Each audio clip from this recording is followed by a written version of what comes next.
ও ভাই ভাই আসতে ভাই, ভাই আসতে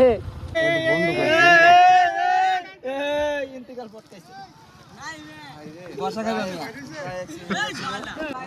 একটা প্যান্ট দিয়ে দাও ভাই, প্যান্ট নাই তোমার দেয়া যাইতেছে সবই শর্ট প্যান্ট করে নিচে একটা ভাই আপনার যেটা আমারও এইটা তাইলে বার করে দাও, কারোটা বড় কারোটা ছোট, তোমারটা ছোট হইলে গেতে কইতাছি ছাপাই রাখো।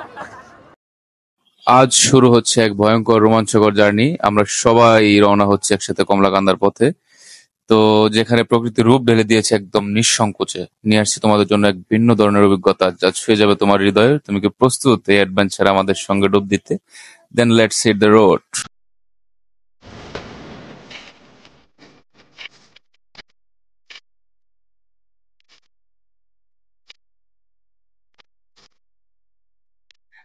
এই খোলা রাস্তা আর শান্ত পরিবেশে বাইক চালানোর মজাই আলাদা, এটা একদম বাইকাররাই বুঝতে পারবেন। এমন জায়গায় আসলে মনে হয় শহরের সব কোলাহল অনেক পেছনে ফেলে এসেছি, প্রতিটা মুহূর্ত উপভোগ করার মতো। একদম শান্ত সুন্দর, আর একটু সামনে গেলেই পাহাড়ে দেখা পাবো। এখন আস্তে আস্তে আমরা প্রকৃতির গভীরে ঢুকে যাচ্ছি। একদিকে ঠান্ডা বাতাসের ছোঁয়া, আর অন্যদিকে পাহাড় যেন ডেকে বলছে চলে আসো, আরো কাছে চলে আসো। তোমরা দেখতে পাচ্ছ রাস্তাটা কত সুন্দর আঁকা বাঁকা, দুই পাশে সবুজ ধান ক্ষেত, একদম চোখ জুড়িয়ে যায় এমন একটা দৃশ্য। দিনটা যদিও গরম ছিল, কিন্তু বাইকে চলার সময় একটু খারাপ লাগছিল না, কারণ বাতাসটা ছিল ঠান্ডা, একদম ফ্রেশ। মনে হচ্ছিল প্রকৃতি নিজে এসে আমাদেরকে স্বাগত জানাচ্ছে। ও ভাই ভাই আসতে ভাই, ভাই আসতে, সাব্বির যাও।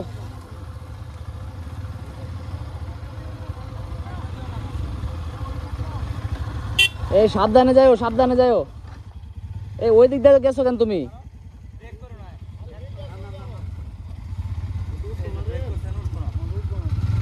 ধাক্কা দাও, ধাক্কা দাও, ধাক্কা দাও, এক চান্সে চলে যাও। সাবাস।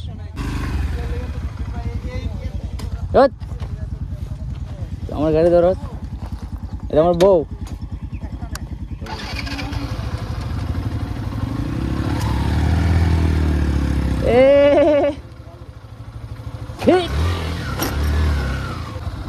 Ready ready ready.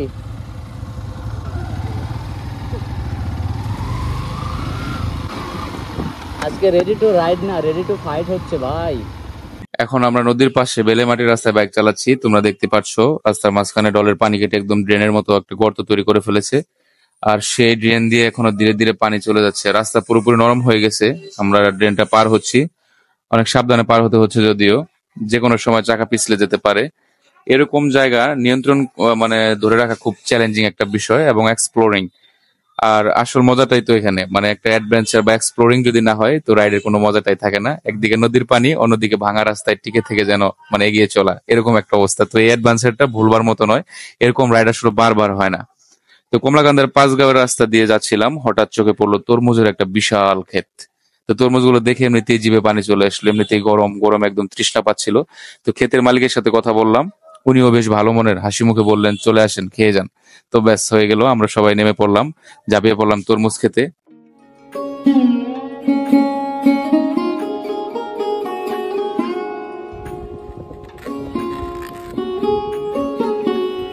গরমে ঘেমে একাকার হলেও একটা ঠান্ডা তরমুজ যেন প্রাণটা ফিরিয়ে দিল। আহ, এই হঠাৎ পাওয়া মুহূর্তগুলো ট্রিপের সবচেয়ে স্পেশাল জায়গা তৈরি করে।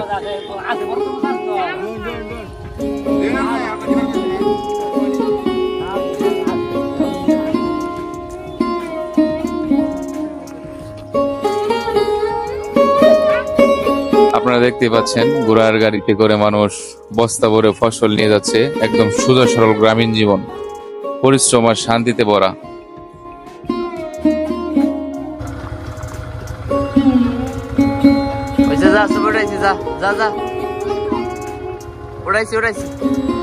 এখন আমরা পাহাড়ের একদম কাছাকাছি চলে এসেছি। এই রাস্তা দিয়ে বাইক নিয়ে সামনে যাওয়ার আর সম্ভব না। দেখেন সামনে একটা ভাঙা সেতু, যে কোনো সময় ভেঙে নিচে পড়ে যেতে পারি। তাই এখন আমরা সেফ একটা জায়গা খুঁজছি যেখানে গাড়িগুলো রেখে পাহাড়ে হেঁটে উঠতে পারবো।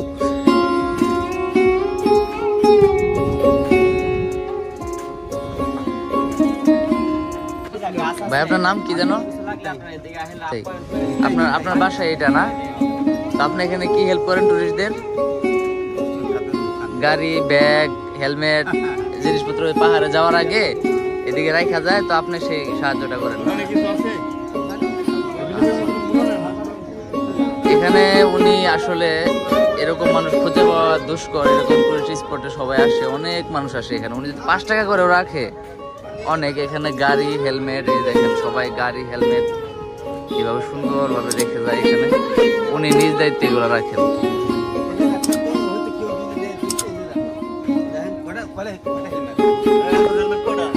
আপনারা দেখতে পাচ্ছেন দুজন মহিলা অনেক কষ্ট করে পিঠে করে কিছু একটা বয়ে নিয়ে যাচ্ছেন। এই দৃশ্যটাই আসলে বোঝায় গ্রামের মানুষ কতটা পরিশ্রমী আর সহনশীল। দেখা তো যাবো, আমি কি ইনভিজিবল নাকি? হাসিব এই যে একটা প্রাণী, এই যে দেখেন না, এই যে হামাগুড়ি পারতাছে যে, এটাই হাসিব। মাথা নষ্ট, এই যে আইসা পড়ছস, দেখছস? এভারেস্ট জয় করলাম। তাই নাকি? নিচের দিকে ধরে দেহ কই উঠছি 2700 ফুট।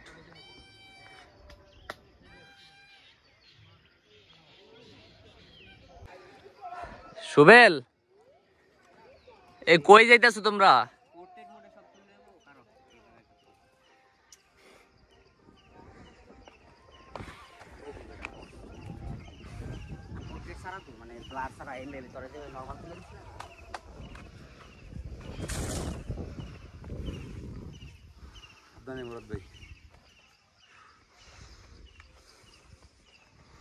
ছবি তুলে না বুঝলে লাভ নাই। হাইফাই দে।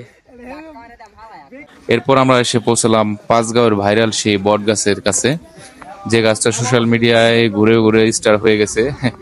লাইভ দেখতে এসে বুঝলাম হাইপ একেবারে জাস্টিফাইড। বিশাল ছায়াময় আর একেবারে সিনেম্যাটিক একটা স্পট। আমরা এখন বিজয়পুর পৌঁছে গেছি।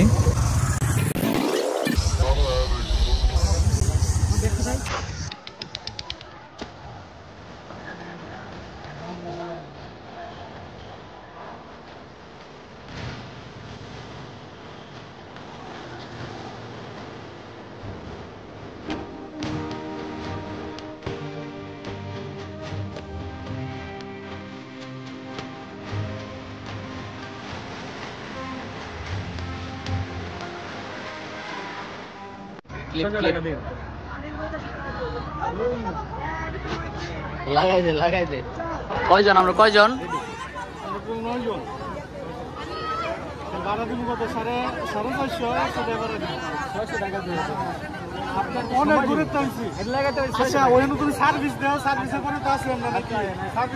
এখানে বাইক পার্ক করে চলে এসেছি সোমেশ্বরী নদীর পাড়ে, নৌকা ভাড়া করলাম। আর এখন শুরু হচ্ছে আমাদের শান্ত এক নৌকা ভ্রমণ।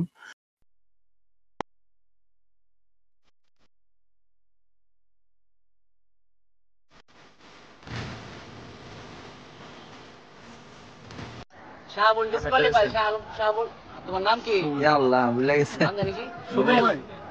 খাই নাই তো দুপুরে, কেমনে মন থাকবো? গোসল করতে পারলাম না, পানি দেখে কি মাথা ঠিক থাকে? জানতে ইচ্ছা করে না? জানতে হবে না ভাই। একটা প্যান্ট দিয়ে দাও ভাই। প্যান্ট নাই তোমার, দেখা যাইতেছে সবই শর্ট প্যান্ট করে নিচে একটা। ভাই আপনার যেটা আমার এইটা, তাইলে ভাই করে দাও। ছোট তোমারটা ছোট হয়ে লেগে তো কইতাছে, চাপাই রাখো।